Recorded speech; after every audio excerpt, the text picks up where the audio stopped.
Last night, in a stunning display of asymmetric warfare, Ukraine executed a meticulously planned raid deep inside Russian territory.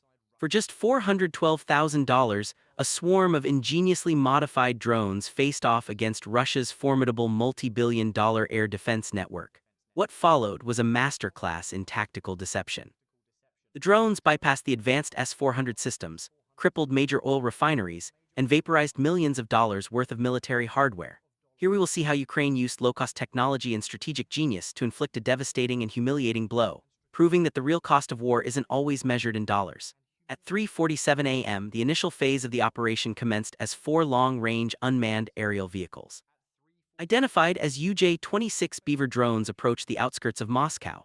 The drones flew at a low altitude and maintained a speed of 380 km per hour, navigating toward one of Russia's largest oil refineries near Ryazan. The primary air defense for this sector consisted of a formidable S-400 Triumph surface-to-air missile on SAM battery.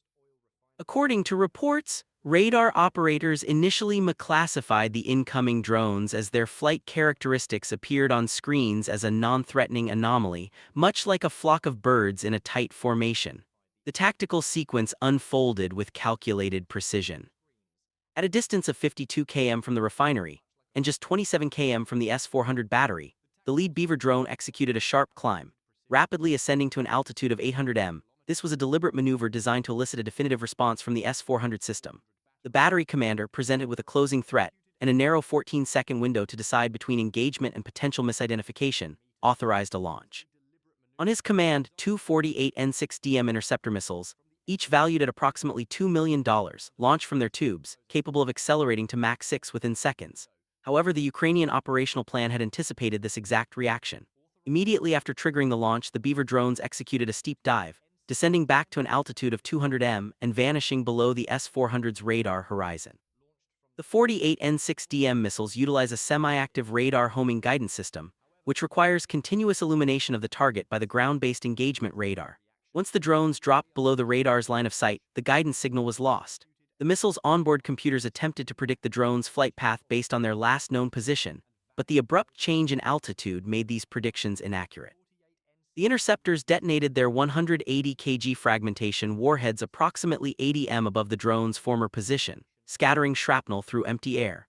With the primary long-range defense system neutralized, the refinery's final line of defense, two Pantsir S-1 point defense systems, had a mere 17 seconds to acquire and engage the incoming threats. The Pantsir's 1 RS-21E radar, which operates on UHF and EHF bands, is optimized for larger targets. The drones, with a radar cross-section of about 0.1 square meters, appeared as intermittent and faint contacts at a range of 8 km. As operators struggled to maintain a stable lock, the system's hydraulic turret, which needs 3.2 seconds to traverse 180 degrees, was slow to react. By the time the two A-38M cannons could be aimed, the lead Beaver had already struck its intended target. The other three drones then hit their targets in sequence, setting off a cascading series of explosions that engulfed an estimated 140,000 tons of petroleum.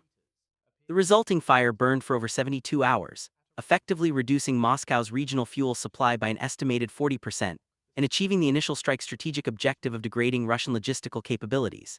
Minutes later at 4:03 a.m., a second larger wave of 12 drones near the Novik-Kubyshev oil refinery located 470 km away. Alerted by the previous attack, Russian air defense crews at this site were on high alert. The facility was defended by three Pantsir S-1 batteries arranged in a triangular formation to provide overlapping fields of fire. The commanders, having studied previous Ukrainian tactics, were confident in their ability to neutralize this new threat. The Ukrainian planners, however, had prepared a complex electronic warfare and decoy strategy. As the drone swarm approached, 4 of the 12 UAVs suddenly climbed to an altitude of 1,500 m, intentionally exposing themselves to Russian radar. At the same time, these 4 drones deployed corner reflectors, which are simple triangular aluminum devices engineered to generate a powerful and distinct radar return. The radar signature of the drones was transformed, mimicking the aspect ratio, speed, and frequency response of a much larger, higher-priority target, a Kh-1001 cruise missile. The Pantsir's classification system immediately flagged these contacts as a primary threat, compelling the battery commander to follow engagement protocols that prioritize cruise missiles above all else. Within 12 seconds, 857 E-6 missiles were launched at the 4 decoy targets. As the missiles closed in, the decoys began to release additional reflectors at 2C intervals, creating the illusion of multiplying targets on the Russian radar displays. The missiles guided by command link were directed toward what appeared to be high-G maneuvering cruise missiles, a feat impossible for an actual KH-1001. An estimated $3 million worth of advanced interceptors was expended on simple aluminum foil. While the Pantsir systems were engaged with the high-altitude decoys, the actual attack began. 8 UJ-22 drones had used the distraction to approach the refinery from the opposite direction at an altitude of only 50 m. This tactic exploited a critical vulnerability of the Pantsir S-1. Its phased array radar is fixed to its turret and has a limited electronic steering range of 45 degrees left or right. To engage a threat from the rear, the entire 30 kg turret must physically rotate, a process that takes 4.7 seconds. The attack was timed flawlessly.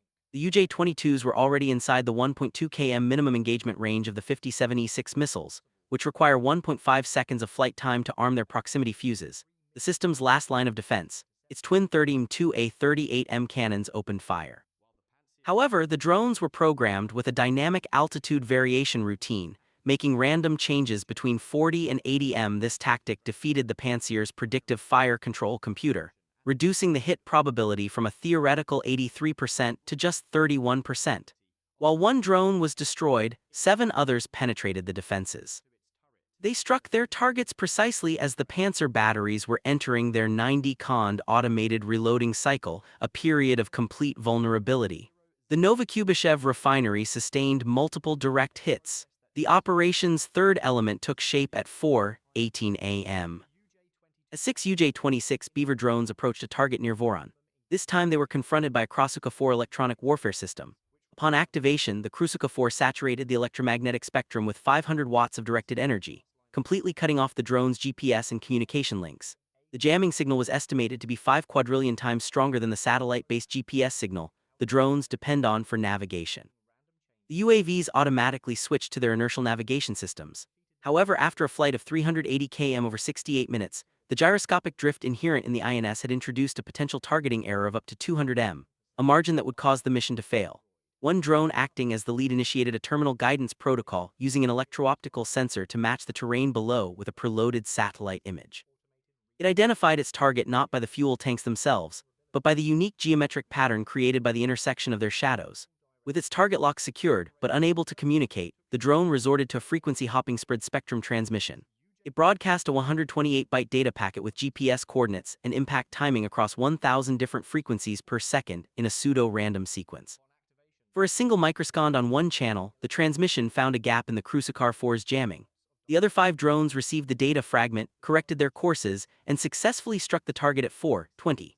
Simultaneously, an even more audacious strike was developing against the Primorsko-Akhtatsk military airfield, a primary base for Russian Shad 136 drone operations. The base was defended by a diamond formation of 4 Tor-M2 air defense vehicles and 2 patrolling Su-35 fighters. At 4:32 a.m., an initial wave of 8 UJ-22s approached, flying in a sinusoidal trajectory. This weaving pattern was designed to introduce process noise into the Tor-M2's common filter-based fire control solution, compounding small errors over time.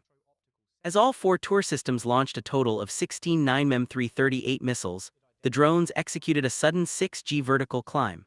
This extreme maneuver caused the missiles' aerodynamic control surfaces to stall, making them uncontrollable. While one drone was destroyed by a proximity fuse detonation, the entire engagement acted as a high-altitude diversion.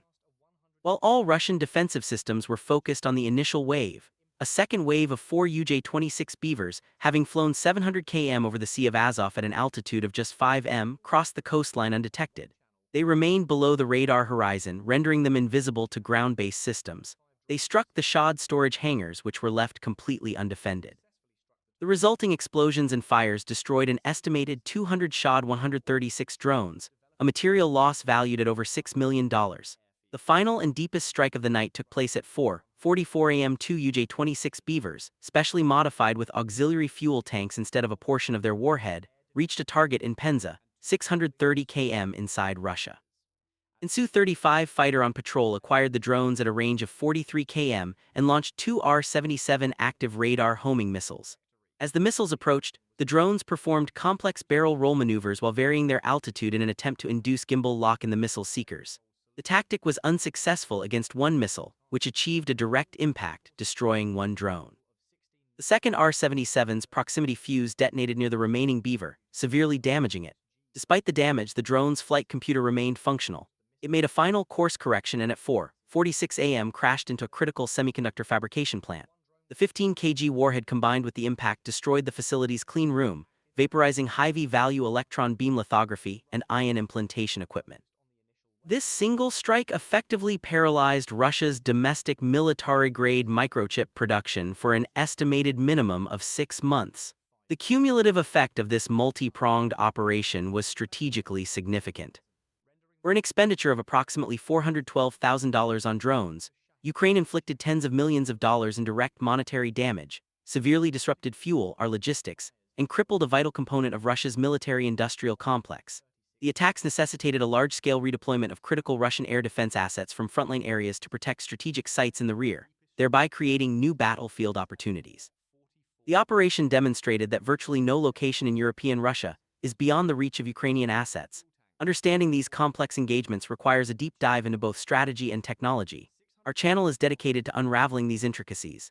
If you appreciate this level of detailed analysis and want to stay informed on the technological shifts shaping global conflicts, subscribing is the best way to ensure you don't miss our future reports.